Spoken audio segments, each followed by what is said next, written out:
নমস্কাৰ স্বাগতম জনাইছো ডেজাস লাইভ ৰাজ্যৰ সন্ধিয়াৰ বাতৰিলৈ ষ্টুডিঅ'ত মই ৰিমলি কক্ৰোচ জনতা পাৰ্টিৰ প্ৰতিবাদস্থলীত এগৰাকী যুৱতীৰ কৰুণ বিননি প্ৰতিবাদত অংশগ্ৰহণ কৰাৰ বাবে বিজেপিৰ সমৰ্থক পৰিয়ালে ঘৰলৈ উভতি যাবলৈ বাধা প্ৰদান কৰিলে যুৱতীগৰাকীক সাংবাদিকৰ আগত ক্ৰন্দনৰত যুৱতীগৰাকীৰ প্ৰতিক্ৰিয়া চাহক আমাৰ এই বিশেষ প্ৰতিবেদন मेरे घर वाले इतना ज्यादा बीजेपी के चमचे बने हुए हैं ये लोग कल मुझे फोन करके बोलते हैं कि तुम ना मुसलमानों का साथ दे रही है पर हिंदू मुसलमान कहाँ से आगे बताइए उन लोगों ने मुझे बोल रहे हैं कि तुम उनका साथ दे रहे हो मुझसे रिश्ता खत्म करना चाहते मेरे घर वालों ने पूरी तरीके से बीजेपी के चमचे हैं पूरा बीजेपी वाले हैं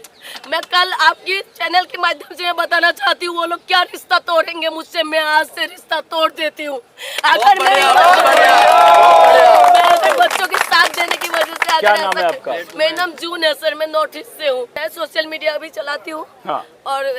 यूट्यूब चैनल मेरा है मैं वही चलाती हूँ और तमाम मुद्दे पे मैं बच्चों की आवाज को बुलंद करने का घर वाले मतलब कि मेरी मम्मी पापा मेरे पापा तो खैर पापा को वो हो गया हार्ट अटैक आ गए जिसकी वजह से पापा मेमोरी लॉस हो गया है मेरी मम्मी है मेरी बड़ी दीदी वो नाराज है कि यहाँ क्यों अच्छा बीजेपी की बड़ी वाली दीदी बीजेपी के निगम पार्षद है तो बीजेपी का एनी टाइम वो लोग उसमें रहते हैं तो मेरी मम्मी का दिमाग पूरी तरीके से माइंड वॉश कर दिया और करने की बात कल क्योंकि यहाँ पर फ़ोन लग नहीं रहे थे कल नेट पूरी तरीके से बंद थे तो माइंड वॉश होने की बात ये अब मुझे मेरे पीछे पड़ गया है कि वो कहाँ पर है मेरी छोटी सिस्टर आ रखी है उनको फ़ोन करके बोल रहे कि वो कहाँ पर है उन्होंने बोला मम्मी 2 दिन से दीदी उधर ही है कह रहे वो उधर ही है ना तो वो मुसलमानों का साथ दे रहा है वहाँ पर वो लोग हुड़दंग मचा रहे तुम ना জেনজিৰ প্ৰতিবাদত উত্তাল মহানগৰীৰ ৰাজপথ কেন্দ্ৰীয় শিক্ষামন্ত্ৰী ধৰ্মেন্দ্ৰ প্ৰধানৰ পদত্যাগৰ দাবীৰে এই প্ৰতিবাদ শিক্ষামন্ত্ৰীৰ ওপৰত চলা চৰকাৰ আৰু আৰক্ষী প্ৰশাসনৰ বৰ্বৰতাৰ বিৰুদ্ধে প্ৰতিবাদ সাব্যস্ত সোণম ৱাংচকৰ আন্দোলনৰ প্ৰতি সমৰ্থন জনাই অনুষ্ঠিত সত্যাগ্ৰহ কাৰ্যসূচী চাহ গুৱাহাটীৰ পৰা আমাৰ সাংবাদিক হিমাশ্ৰী কলিতাই পঠিওৱা এই প্ৰতিবেদন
ধৰ্মেন্দ্ৰ প্ৰধানৰ পদত্যাগৰ দাবী কৰি তাৰ লগতে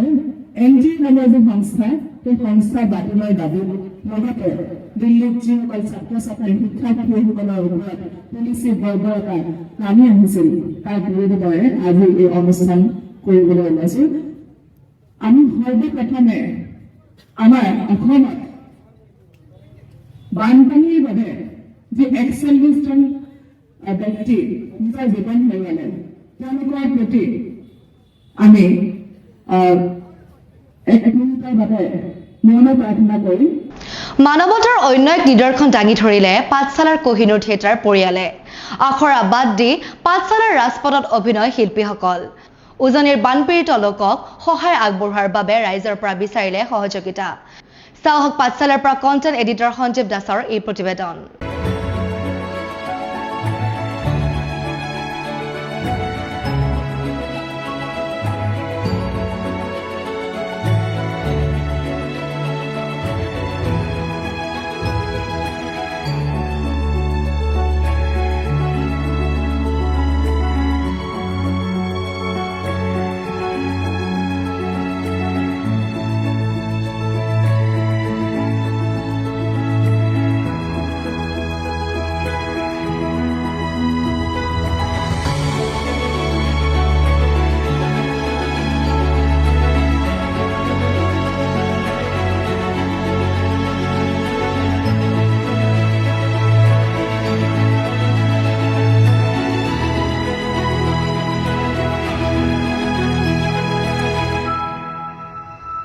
কাৰণ বানপীড়িতৰ কাৰণে ইতিমধ্যে আপোনালোকে সকলোৱে গমেই পাইছে যে উজনি অসমত বানৰ যিটো তাণ্ডৱ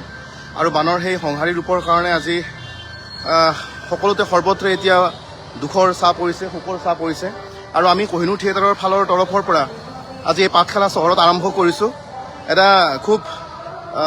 আমাৰ ফালৰ পৰা এটা ক্ষুদ্ৰতম প্ৰয়াস, যাতে এই বানপীড়িতসকলক অলপ হ'লেও আমি সকাহ দিব পাৰোঁ। আৰু তাৰ কাৰণে আমি কোহিনুৰ থিয়েটাৰৰ ফালৰ পৰা আমি বান সাহায্যৰ কাৰণে আজি ওলাই আহিছোঁ গোটেইখিনি। আপোনালোকক মই পৰিৱেশটো দেখাই দিছোঁ আৰু সকলোৱে আপোনালোকে দূৰৰ পৰা আশীৰ্বাদ কৰিব যাতে বান সাহায্যত আচলতে যিখিনি মানুহ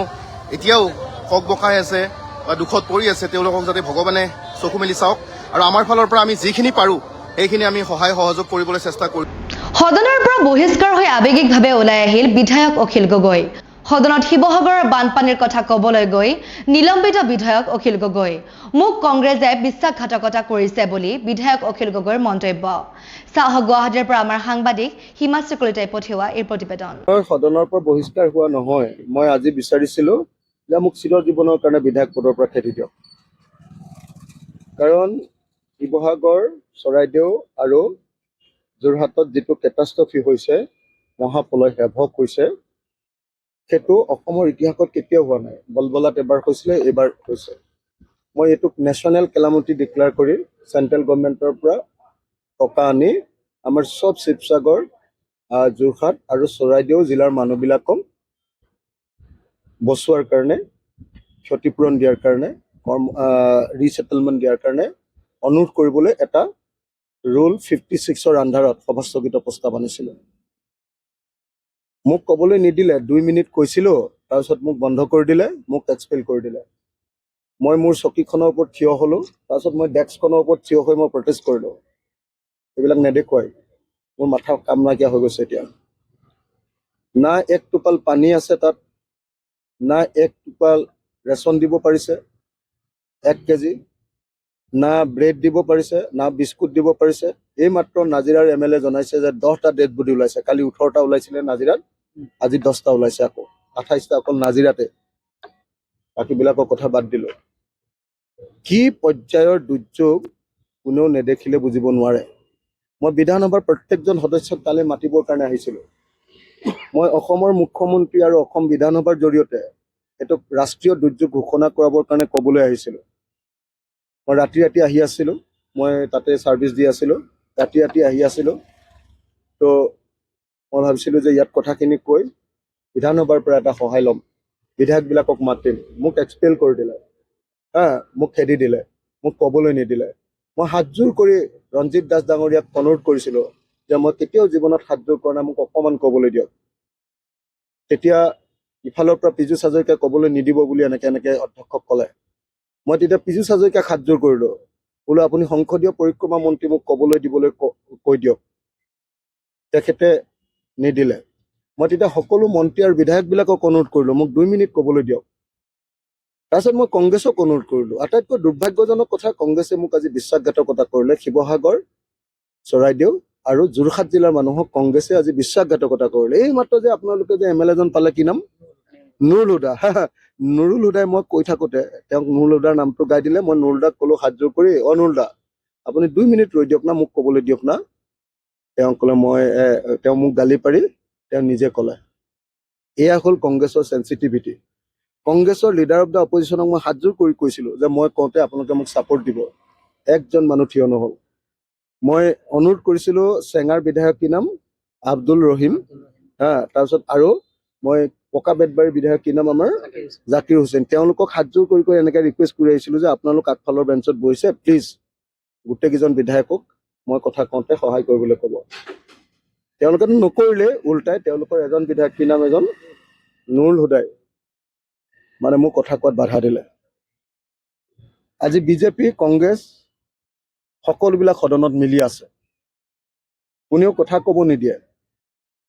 কেলে নিদিয়ে? তাৰ কাৰণটো কি জানে? কাৰণ নাগালেণ্ডত এটা বহুত ডাঙৰ বান্ধ বনাই আছে দিখৌ নদীৰ ওপৰত। মই আজি তাৰ ডকুমেণ্ট দেখুৱাবলৈ আনিছিলোঁ। দিখৌ হাইড্ৰ ইলেক্ট্ৰিক প্ৰজেক্ট বুলি।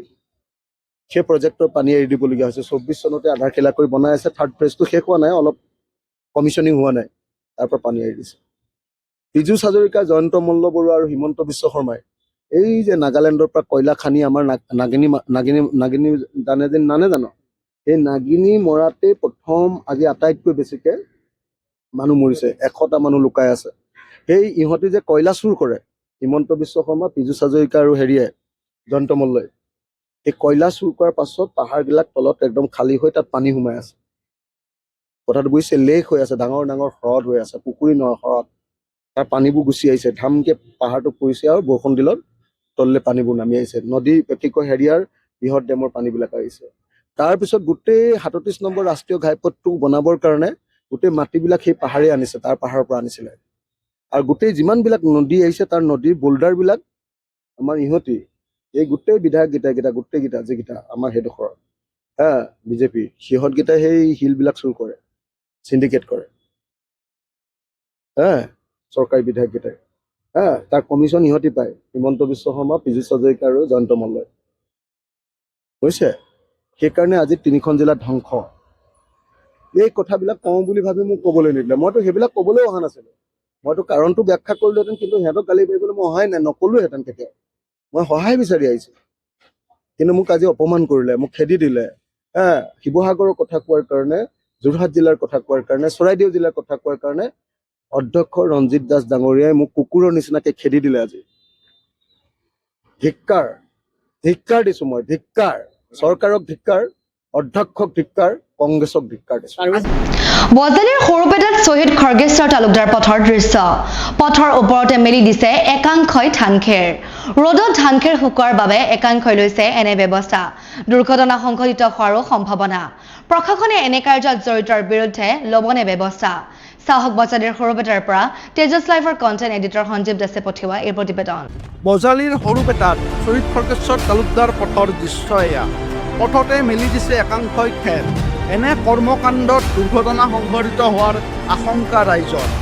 প্ৰশাসনে এই কৰ্মকাণ্ড কৰা ব্যক্তিৰ বিৰুদ্ধে কিবা ব্যৱস্থা ল'বনে লক্ষণীয় যে আন জিলাত এনে কৰ্মকাণ্ড কৰা লোকৰ বিৰুদ্ধে প্ৰশাসনে ব্যৱস্থা গ্ৰহণ কৰি আহিছে পুনৰ জনাইছোঁ বজালীৰ সৰুপেটাত শ্বহীদ খৰ্গেশ্বৰ তালুকদাৰ পথৰ দৃশ্য এয়া পথতে মেলি দিছে একাংশই খেৰ এনে কৰ্মকাণ্ডত দুৰ্ঘটনা সংঘটিত হোৱাৰ আশংকা ৰাইজৰ প্ৰশাসনে এই কৰ্মকাণ্ড কৰা ব্যক্তিৰ বিৰুদ্ধে কিবা ব্যৱস্থা ল'বনে লক্ষণীয় যে আন জিলাত এনে কৰ্মকাণ্ড কৰা লোকৰ বিৰুদ্ধে প্ৰশাসনে ব্যৱস্থা গ্ৰহণ কৰি আহিছে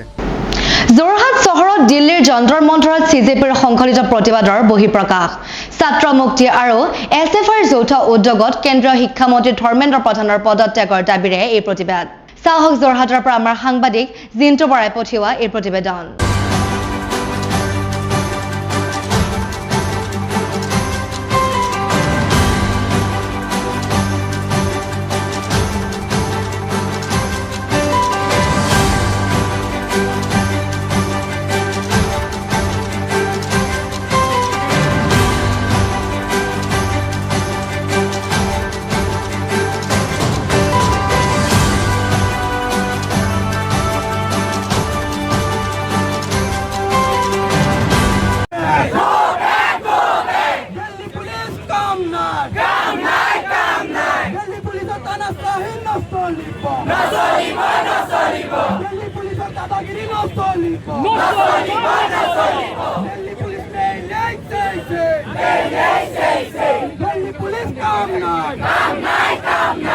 গভৰ্নমেন্টেৰ প্ৰধান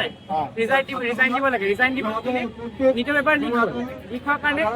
20 জনতকেও বেশি সুসাইড কৰেছে স্টুডেন্টে আৰু এই সুসাইড কৰা ষ্টুডেণ্টৰ পেৰেণ্টছে ফটো এটা দিছিলে মই বহুত ভিডিঅ'ত দেখিছোঁ এই ফটোগাল যেতিয়া ষ্টেজটো ভাঙিছিলে এই ফটোগাল দলিয়াই দিয়া হৈছে এই ফটোগাল তেহেঁতৰ মাক বাপেকে কিমান দুখত হয়তো লগাইছিলে যে মোৰ ল'ৰাটোৱে জাষ্টিছ পাব মোৰ ল'ৰাটোৱে যোনখন পেপাৰৰ কাৰণে ইমান বছৰ পঢ়িলে তাৰ হয়তো ডক্টৰ বনি পেলাই মানুহক বচাবলৈ মন আছিলে কিন্তু গভৰ্ণমেণ্টে সেই ল'ৰাটোক বচাব নোৱাৰে তোমালোকৰ দাবী কি দাবী কি কি আমাৰ দাবী আমি ইয়াত আজি এই অনুষ্ঠানটো পাতিছোঁ আমি ইয়াত মেইনলি প্ৰটেষ্টটো কৰিছোঁ কেলে ইয়াত বহুতখন ষ্টুডেণ্ট আছে যোনে হয়তো দিল্লীত গৈ পেলাই যন্তৰ মন্তৰত গৈ পেলাই প্ৰটেষ্ট কৰিব নোৱাৰে ফাইনেন্সিয়েল কণ্ডিশ্যন হ'ব পাৰে পেৰেণ্টছে এলাউ কৰিব নোৱাৰে কিন্তু আমি ইয়াত পতা মেইন কাৰণটো হৈছে যে আমাৰ বেলেগ কোনো হেৰি নাই আমাৰ যে NTA যাব লাগে কাৰণ NTA ইমান বছৰ একো কৰা নাই বৰ্তমান আজি লাখ লাখ ছাত্ৰ ছাত্ৰী কিন্তু তেওঁলোকে কোনো ধৰণৰ কেলেংকাৰী নোহোৱাকৈ চাকৰি দিছে সেইটো তোমালোকে কি ক'বা কেলেংকাৰী নোহোৱাকৈ লাখ লাখ ছাত্ৰ ছাত্ৰী কিন্তু চাকৰি দি আছে আপোনাক যোনটো দেখুৱাইছে লাখ লাখ হেৰিয়ত চাকৰি দিছে হয়তো চাকৰি দিছে খালি চাকৰি দিয়া ইনাফ নহয় চাকৰি যোনটো আপোনাৰ ৱেলটো হয় এইটো বৰ্তমান ষ্টেণ্ডাৰ্ডছৰ লগত মেচে নকৰে হয় আজিকালি বহুত ষ্টুডেণ্ট যোনবিলাক গ্ৰেজুৱেট হয় যোনবিলাক তাতে বহুত হাই লেভেলৰ চাকৰি কৰিব লাগে তেওঁলোকে হয়তো 4th গ্ৰেড 3rd গ্ৰেডৰ চাকৰি পাবলগীয়া আছে তুমি নীট এপ্লাই কৰিছিলা নেকি মই নিজে পিচিবি ষ্টুডেণ্ট হয় মই নিজে পঢ়ি আছো নীটৰ কাৰণে মই এতিয়া ইয়াত আহিছো কেলে হয়তো পাছতকে যদি লিক হয় মোৰ ওপৰতো একেটাই তোমাৰ নামটো তোমাৰ নাম নমস্কাৰ মোৰ নাম হিৰণ মোৰ ঘৰ ৰিচাৰ্চত ধ্বংস কৰিব বিচাৰে ৰাজহুৱা শিক্ষা খণ্ড বচাবলৈ সোণম ৱাংচুক ওলাই আহিছে সোণম ৱাংচুকৰ দৰে হাজাৰ হাজাৰ প্ৰতিবাদকাৰী ওলাই আহিছে আমাৰ তেওঁলোকলৈ সমৰ্থন আছে আমি দেখিছো যে নীট পেপাৰ লিক কৰি 5-10 লাখ টকা নীটৰ পেপাৰ বিক্ৰী কৰি এই ছাত্ৰ ছাত্ৰীসকলৰ জীৱন তেওঁলোকে ধ্বংসৰ মুখলৈ ঠেলি দিছে আমি তাৰ প্ৰত্যক্ষভাৱে বিৰোধিতা কৰিছো এই ছাত্ৰ ছাত্ৰীসকল স্বতঃস্ফূৰ্তভাৱে ওলাই আহিছে আজি এখন দেশত ছাত্ৰ ছাত্ৰী যদি ক্লাছৰুম এৰি ৰাজপথত আহিবলগীয়া হৈছে তেন্তে ভাবক এই দেশৰ ভৱিষ্যত কিমান ভয়াৱহ ভৱিষ্যতৰ ফালে এই বিজেপি চৰকাৰখনে আমাৰ ছাত্ৰ ছাত্ৰীসকলক লৈ গৈ আছে ইয়াৰ বিৰোধিতা আমি কৰিছো আজি আমি সকলোৱে স্বতঃস্ফূৰ্তভাৱে ওলাই আহিছো ইয়াৰ বিৰোধিতা কৰিবলৈ আহিছো আমি দেখিবলৈ পাইছো যে ভাৰতবৰ্ষত যিদৰে বিজেপি চৰকাৰখনে সমগ্ৰ ভাৰততে ৰাজহুৱা শিক্ষাখণ্ড ধ্বংস কৰিছে আমি দেখিছো হিমন্ত বিশ্ব শৰ্মা অনুজ পেগু নেতৃত্বাধীন এইখন অসম চৰকাৰেও আমাৰ এই অসমৰ শিক্ষা ব্যৱস্থাটো ধ্বংস কৰি পেলাইছে নতুন ৰাষ্ট্ৰীয় শিক্ষানীতিৰ নামত কোনো ধৰণৰ পৰিকল্পনা নাই বৰ্তমান পৰ্যন্ত তেওঁলোকে 4ৰ্থ বৰ্ষ আৰম্ভ কৰিব নকৰিব কোনো নিশ্চয়তা নাই আমি দেখিবলৈ পাইছো ডিব্ৰুগড় গুৱাহাটীৰ দৰে বিশ্ববিদ্যালয়ত অত্যাধিক মাচুল বৃদ্ধি বিনামূলীয়া নামভৰ্তিৰ সুবিধা তেওঁলোকে পোৱা নাই ক্লাছৰুম নাই শিক্ষক নাই এনেদৰে তেওঁলোকে আমাৰ দেশৰ ভৱিষ্যত সুৰক্ষিত কৰিব নেকি ছাত্ৰ ছাত্ৰীৰ ভৱিষ্যত সুৰক্ষিত কৰিব নেকি আজি আমাৰ দেশৰ ভৱিষ্যত সুৰক্ষিত কৰাৰ স্বাৰ্থত ছাত্ৰ ছাত্ৰীৰ ভৱিষ্যত সুৰক্ষিত কৰাৰ স্বাৰ্থত আমি সকলোৱে স্বতঃস্ফূৰ্তভাৱে ওলাই আহিছো আমাৰ মুখ্য দাবী হৈছে যে ধৰ্মেন্দ্ৰ প্ৰধানে পদত্যাগ কৰিব লাগিব ঠিক একেদৰে অসমৰ এইজন ব্যৰ্থ অকৰ্মণ্য শিক্ষামন্ত্ৰী অনুজ পেগু তেওঁ নৈতিক দায়িত্ব স্বীকাৰ কৰি পদত্যাগ কৰিব লাগিব ইনক্লাব তোমাৰ নামটো মোৰ নাম সিদ্ধাৰ্থ শংকৰ হাজৰিকা মই গুৱাহাটী বিশ্ববিদ্যালয়ৰ বৰ্তমান উপসভাপতি লগতে ছাত্ৰ মুক্তি সংগ্ৰাম কমিটিৰ লগত মৈৰাবাৰীৰ হাঁহচৰাত নিষিদ্ধ সামগ্ৰীসহ এজনক আটক ধৃত খাইৰুল ইছলামে পূৰ্বেও নিষিদ্ধ সামগ্ৰীৰ ব্যৱসায়েৰে জড়িত ধৃত খাইৰুলে ইতিপূৰ্বেও যাবলগীয়া হৈছিল জেললৈ ধৃত খাইৰুলৰ জিম্মাৰ পৰা ভেলগুৰি আৰক্ষীৰ 15টা কণ্টেইনাৰ সহ মুঠ 20.64 গ্ৰাম নিষিদ্ধ সামগ্ৰী আৰু এখন নম্বৰবিহীন বাইক জব্দ অধিক তথ্যৰ বাবে ধৃত খাইৰুলক আৰক্ষীৰ দ্বাৰা জেৰা অব্যাহত চাহক মৰিগাঁৱৰ পৰা আমাৰ সাংবাদিক মুকিমুদ্দিন আহমেদে পঠিওৱা এই প্ৰতিবেদন